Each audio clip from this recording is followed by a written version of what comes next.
Hello, my name's Kevin and welcome to the Love Decanters channel. So this is part one of my visit to Pear Vintage Emporium in Bedbury near Stockport in Manchester. And I'm afraid it's not just glass. I go off piece, I look at a chair. Yeah, there was one section, it's like something from the past, as in antique shops as they used to be when I started collecting. In fact, there's quite a lot of it. There's like that there. There's some really good old school antique stuff. And yeah, this chair really sucked me in because I thought it was such fantastic quality. 30 years ago, it would have probably been hundreds. Now it was £39. But anyway, let's get on. You'll see it's a fantastic looking place from the outside because it's an old mill. What kind of mill was it? Weaving mill. And it's huge, huge. So anyway, let's get on and have a look at the video. So I'm here at the Vintage Emporium at Pear Mill in Stockport, or Breed something. Anyway, yes, Pear Mill is the place. And it's, look at this. Oh, look at that. Yeah. It's a massive place. It's only on one floor in here, but it's still massive. Even though, yeah, the whole place is just massive. So, yeah, I've been here before. I bought quite a lot when I was here. So I don't know how much I'm going to get this time, but it is a really good place. I've just popped out because I've started to look and then I realized, oh, it stopped raining. So yeah, I've got my anorak on, just, you know, like a real train spotter. Anyway, let's get on and start going around because there's a lot of glass in here. There was last time anyway. So this is what it's like inside here. It is a monster place. I mean, you can't even see where everything is. I mean, it's just, sorry about the music, but this place, you can see the ceiling go over there. Yeah, there is a cafe at the back there, but this is a huge, huge, huge place.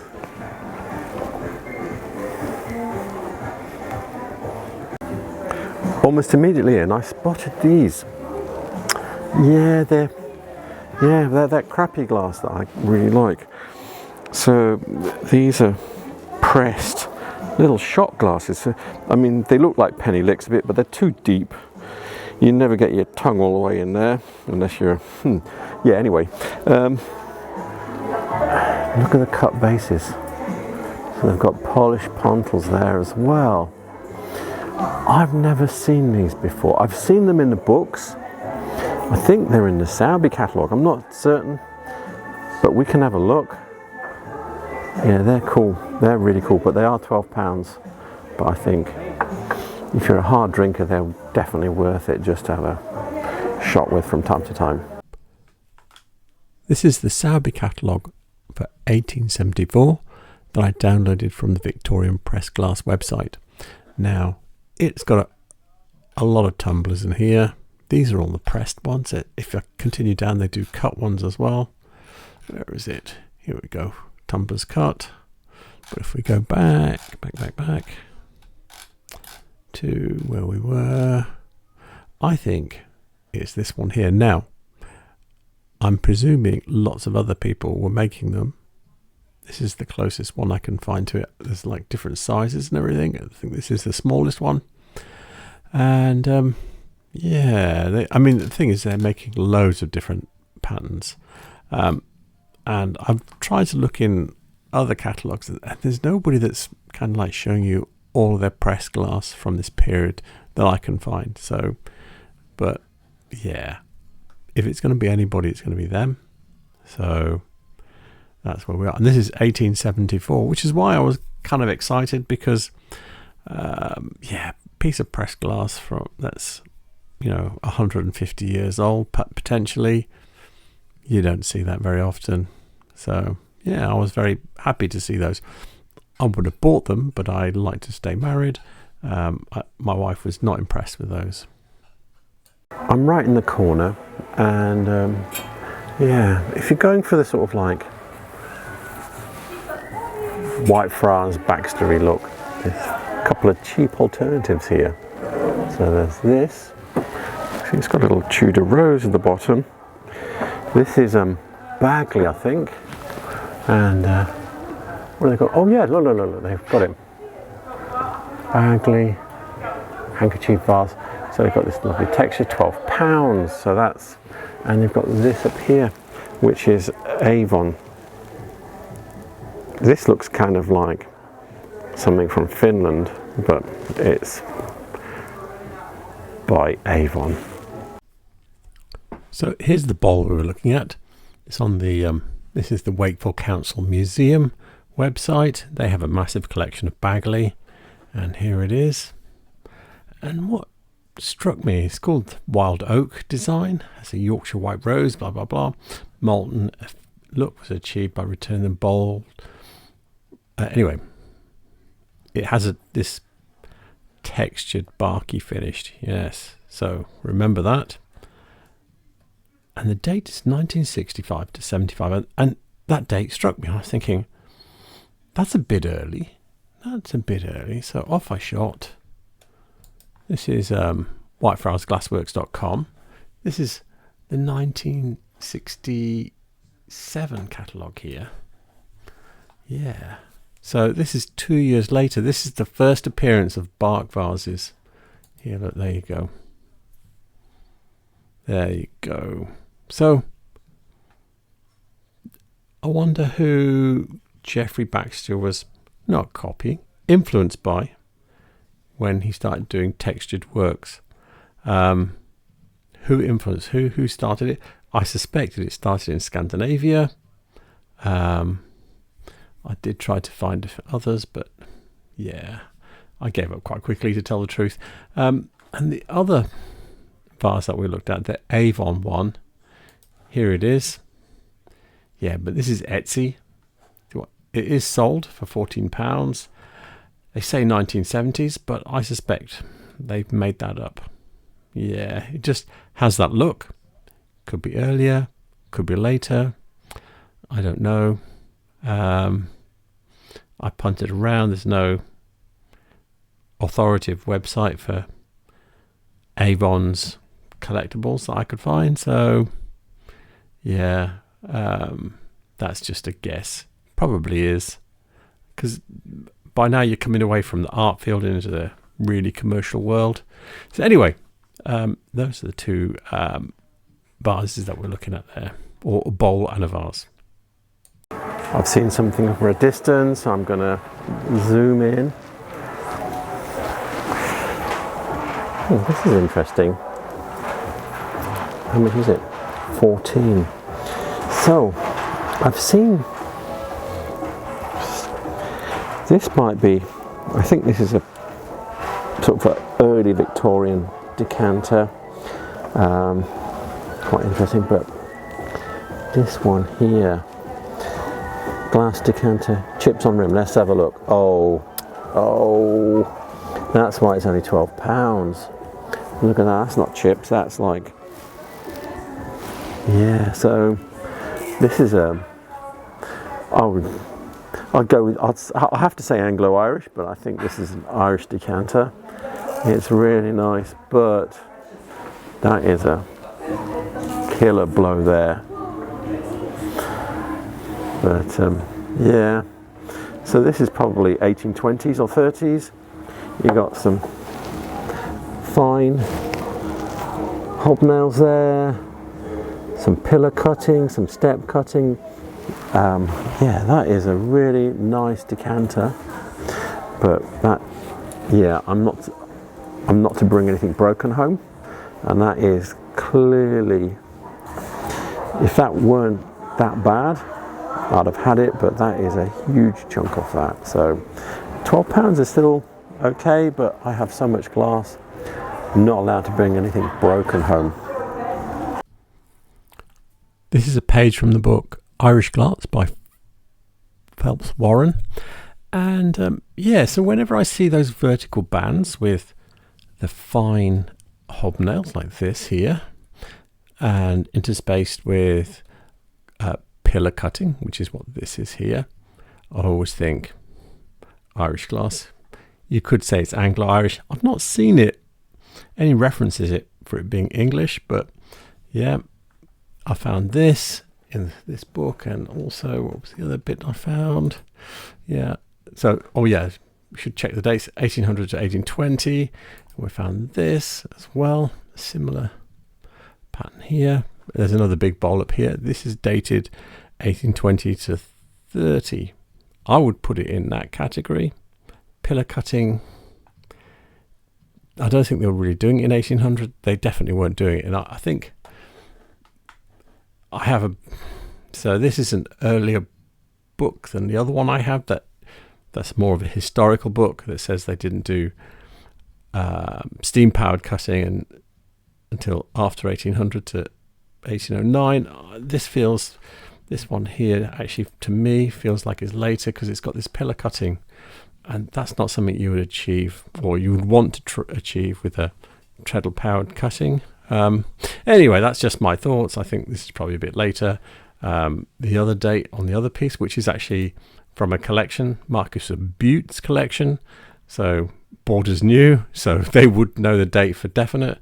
That feels like a more realistic date. Anyway, so that's what my thoughts are. I think it's Irish. They think it's Irish.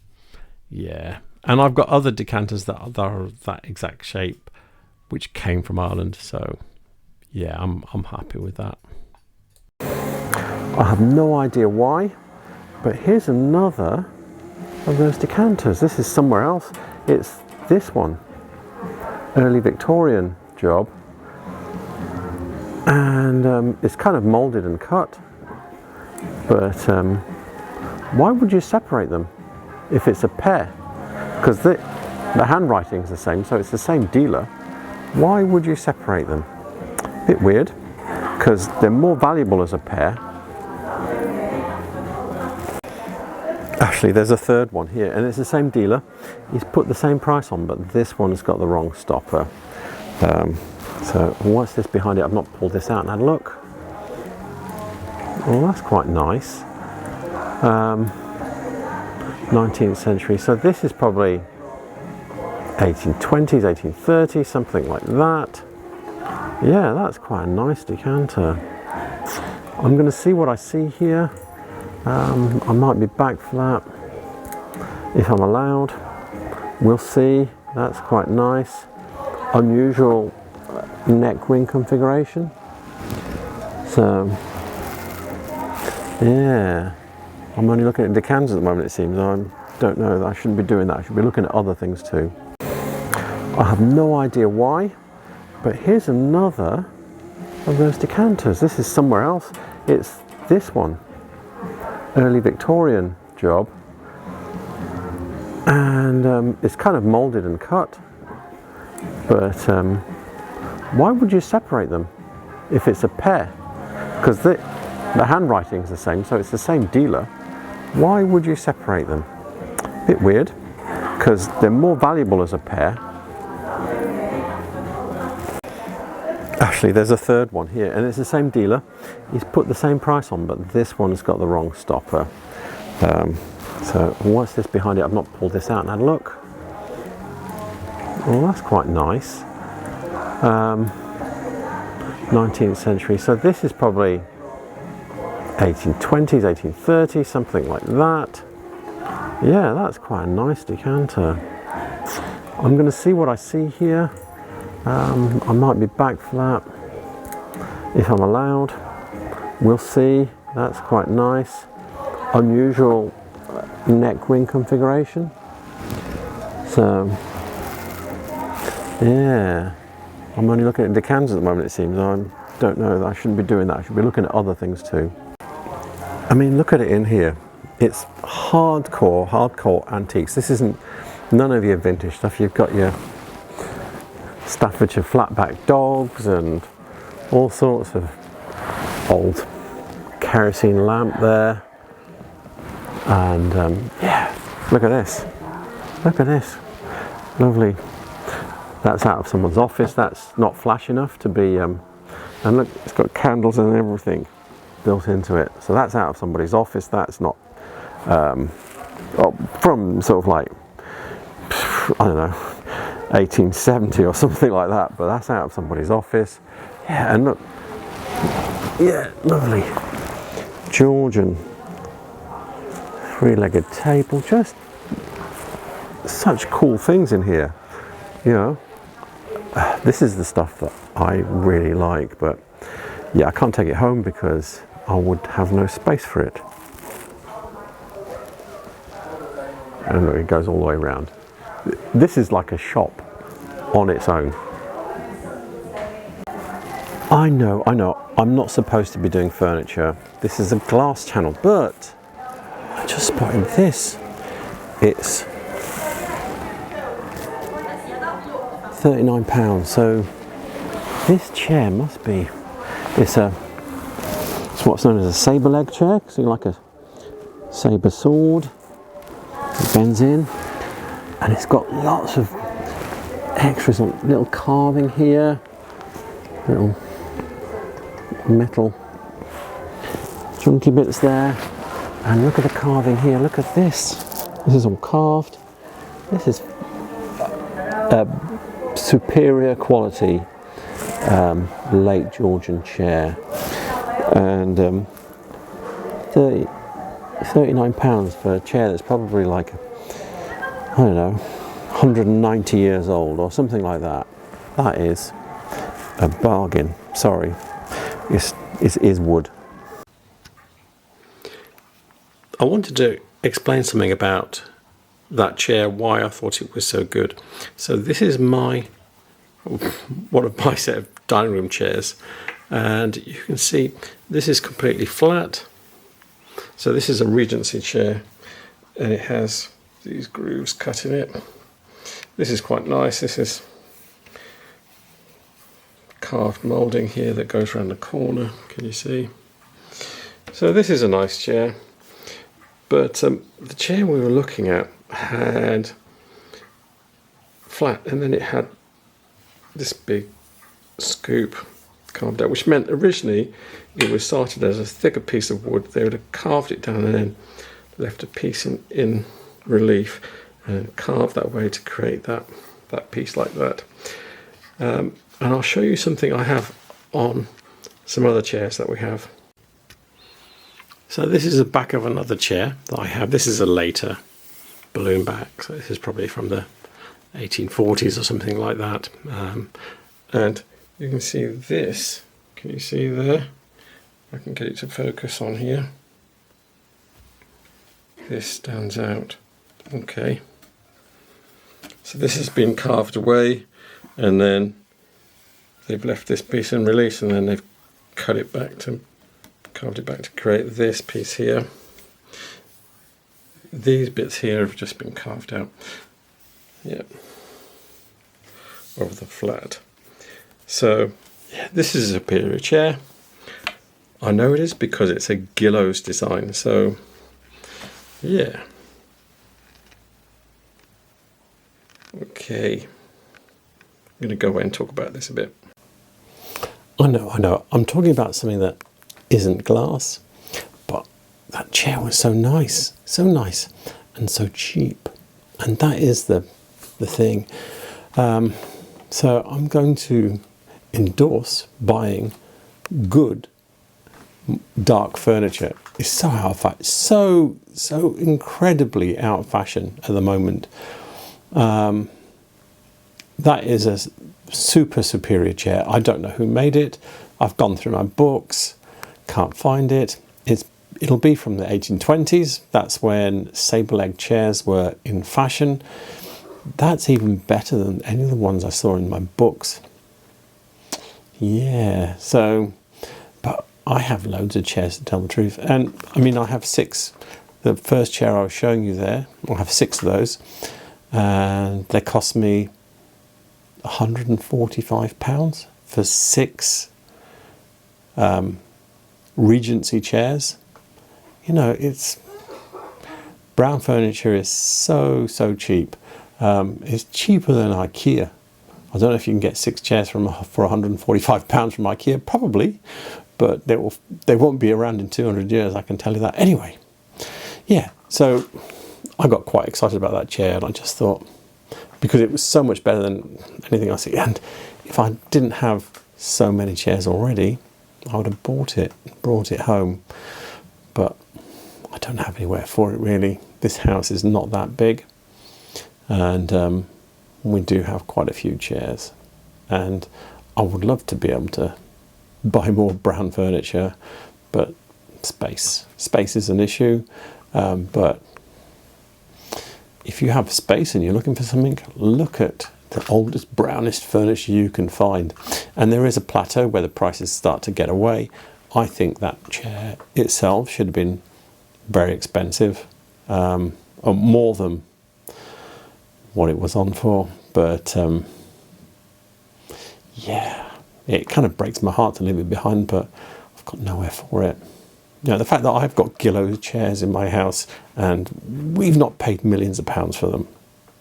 You know, we paid more than £145 for them, but not, you know, it's just all craziness as far as brown furniture goes at the moment. So anyway, I just wanted to say something about that chair because, anyway, let's get back to looking at glass.